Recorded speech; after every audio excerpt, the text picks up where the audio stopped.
और ग्वालियर में जीवाजी यूनिवर्सिटी का बड़ा फर्जीवाड़ा सामने आया है। निजी कॉलेजों की मान्यता में बड़ा फर्जीवाड़ा सामने आया है। आपको बता दें कि 373 निजी कॉलेजों में से सिर्फ 14 में ही प्राचार्य हैं। कॉलेज से जानकारी मांगने पर यह खुलासा हुआ है। बैंक स्टेटमेंट की जब जानकारी मांगी गई तब यह खुलासा हुआ है कि जीवाजी से संबद्ध 369 कॉलेज ने जानकारी ही नहीं दी है। 373 निजी कॉलेज में 1 लाख छात्रों के लिए सिर्फ 31 शिक्षक हैं। तो ये बड़ा फर्जीवाड़ा है।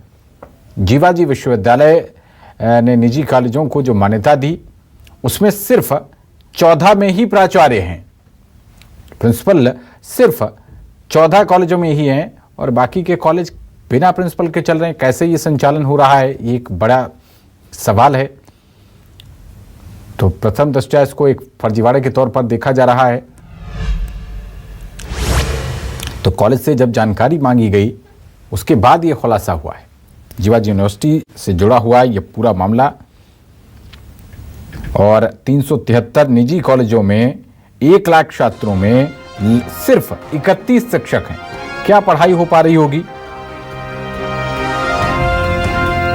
ज्यादा जानकारी के साथ हमारे संवाददाता कर्ण मिश्रा जुड़ रहे हैं। कर्ण, इसमें तो बहुत गड़बड़ है। 373 निजी कॉलेज में सिर्फ 14 में प्राचार्य और लगभग 1 लाख छात्रों के लिए सिर्फ 31 शिक्षक। कैसे ये पूरा सिस्टम चल पा रहा है?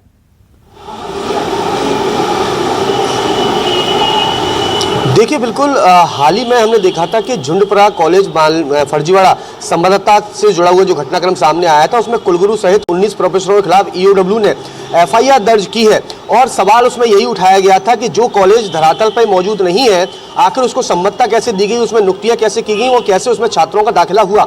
इसी तहत उच्च शिक्षा विभाग के द्वारा स्पष्ट निर्देश जारी किए गए कि प्रदेश भर के जितने भी कॉलेज हैं वो संबंधित सम्मतता देने वाली विश्वविद्यालयों को अपनी अपनी जानकारी दें।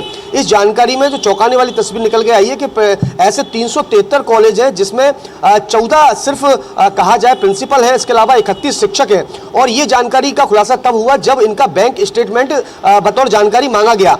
हैरानी वाली बात यह है कि विश्वविद्यालय पर आरोप इस बात भी लग रहे हैं क्योंकि विश्वविद्यालय के परिनियम 28-17 के तहत हर साल जब सम्मतता दी जाती है उस दौरान एक स्पेशल कमेटी रहती है, वो शिक्षकों के साथ प्रिंसिपल का हर वर्ष जो है इंटरव्यू लेती है। लेकिन इंटरव्यू हुआ नहीं है, दाखिले से जुड़ी हुई व्यवस्था चलती रही, सम्मतता जारी कर दी गई। तो कहीं ना कहीं इसको बड़ा फर्जीवाड़ा जोड़कर देखा जा रहा है क्योंकि झुंडपुरा सम्मतता फर्जीवाड़े के बाद अब जो घटनाक्रम जानकारी के बतौर सामने आया है वो कहीं ना कहीं जीवाजी विश्वविद्यालय प्रबंधन को कटघरे में खड़ा कर रहा है। ऐसे में अब जो जानकारी सामने और आगे आनी, कोई कलेक्टर ने इस संबंध में पूरी जानकारी मांगी थी, कलेक्टर पूरी रिपोर्ट बना के उस शिक्षा विभाग को भेजेंगे और देखने वाली बात ये होगी कि फिर किस तरह का एक्शन देखने मिलता है। जी चलिए, इस पूरे मामले पर आप नजर बनाए रखिएगा। कर्ण, बहुत शुक्रिया इस अहम जानकारी के लिए।